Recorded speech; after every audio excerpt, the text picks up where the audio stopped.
Rajahmundry central జైలుకు అంబటి రాంబాబును తరలించారు. పట్టాభిపురం పోలీసులపై దూకుడుగా వ్యవహరించిన కేసులో ఈ నెల 22 వరకు రిమాండ్ విధించింది కోర్టు. అంబటి రాంబాబు కుటుంబాన్ని పరామర్శించేందుకు మాజీ హోంమంత్రి తానేటి వనిత వెళ్లారు. అంబటి రాంబాబు కోర్టులో ఉండడంతో కోర్టుకు వెళ్లారు తానేటి వనిత. అంబటిని తరలిస్తున్న సందర్భంలో కార్యకర్తలు నినాదాలు చేయగా వద్దని వారించారు అంబటి రాంబాబు.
రైట్ విజువల్స్ లో చూస్తున్నాం. రాజమండ్రి సెంట్రల్ జైలుకు అంబటి రాంబాబును తరలించారు. పట్టాభిపురం పోలీసులపై దూకుడుగా వ్యవహరించిన కేసులో ఈ నెల 22 వరకు రిమాండ్ విధించింది కోర్టు. అంబటి రాంబాబు కుటుంబాన్ని పరామర్శించేందుకు మాజీ హోంమంత్రి తానేటి వనిత వెళ్లారు. అంబటి రాంబాబు కోర్టులో ఉండడంతో కోర్టుకు వెళ్లారు తానేటి వనిత.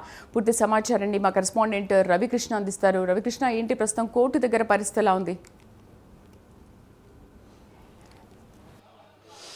అంటే శ్రీదేవి, ఏదైతే అంబటి రాంబాబుకు సంబంధించి ఏదైతే ఇక్కడ పటాపురం పోలీస్ స్టేషన్లో అయితే మాత్రం కేసు నమోదైంది. ఆయన నవంబర్ 12వ తేదీన మెడికల్ కాలేజీలకు సంబంధించి ప్రైవేటీకరణకు సంబంధించినటువంటి అంశంలో అయితే మాత్రం ఆయన పోలీసులు అడ్డుకున్నటువంటి ప్రయత్నంలో పోలీసుల మీద దూకుడుగా వ్యవహరించారని ఆయన మీద కేసు నమోదైంది. దీనికి సంబంధించి నిన్నైతే పీటీ వారెంట్ ఇవ్వటం, ఆ పీటీ వారెంట్కి సంబంధించి ఈరోజు ఆయన రాజమండ్రి సెంట్రల్ జైలు నుంచి ఇక్కడికి తీసుకురావడం జరిగింది. ఇక్కడ ఉన్నటువంటి ఏదైతే ఎక్సైజ్ అండ్ ప్రొవిజనరీ కోర్టు ఏదైతే ఉందో ఆ కోర్టు న్యాయమూర్తి దగ్గర హాజరు ఏదైతే ఈ పట్టాపురం పోలీసులపై జరిగినటువంటి ఆయన అనుచిత ప్రవర్తన ఏదైతే ఉందో దానికి ఆర్గ్యుమెంట్స్ జరిగాయి. ఆ తర్వాత కోర్టు అయితే మాత్రం ఈ నెల 22 వరకు 14 రోజుల పాటు రిమాండ్ కూడా విధించడం జరిగింది. మరోపక్క మొబైల్ కోర్టులు అయితే మాత్రం సీఎం చంద్రబాబు నాయుడు మీద చేసినటువంటి వ్యాఖ్యలకు సంబంధించిన కేసుకు సంబంధించి బెయిల్ పిటిషన్ వేశారు. అదేవిధంగా కూడా పీటీ వారెంట్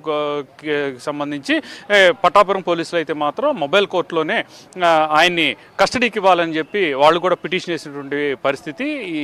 దీనికి సంబంధించి ప్రజెంట్ అయితే మాత్రం వాదోపవాదాలు అయితే నడుస్తున్నటువంటి పరిస్థితి అయితే కనపడింది. ప్రధానంగా కూడా ఆయన వచ్చినటువంటి సందర్భంలో మాత్రం పెద్ద ఎత్తున కూడా వైసీపీకి సంబంధించినటువంటి నేతలు కానీ కార్యకర్తలు కానీ కోర్టు దగ్గరికి తరలి రావటం, ఆయన రాజమండ్రి నుంచి ఇక్కడికి కోర్టుకి వచ్చినటువంటి సందర్భంలో ఆయన వాహనం దిగుతున్న పరిస్థితుల్లోనే ఆయనకి నినాదాలు చేయటం జరిగింది. ఆ తర్వాత ఆయన కోర్టులోకి వెళ్ళి వచ్చేటువంటి సమయంలో ఆయన కుటుంబాన్ని పరామర్శించడానికి మాజీ హోంమంత్రి అయినటువంటి తానేటి అనిత వచ్చారు.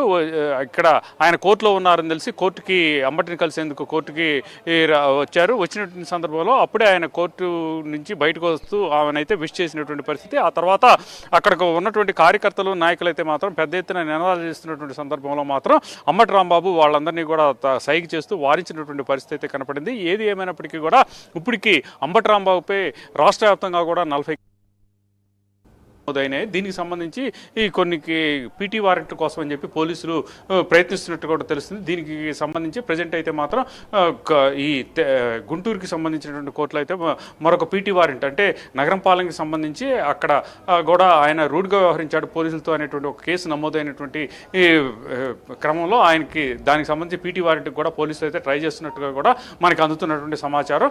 మరిన్ని కేసులు రాష్ట్ర వ్యాప్తంగా ఆయన మీద ఉన్నటువంటి పరిస్థితి. అటువంటి సందర్భంలో ఆయన్ని ఏ విధంగా ఈ ప్రభుత్వానికి సంబంధించి లాయర్లు ఏ విధంగా ట్రీట్ చేస్తారనే దాని మీద కొంత ఆసక్తి అయితే నెలకొంది.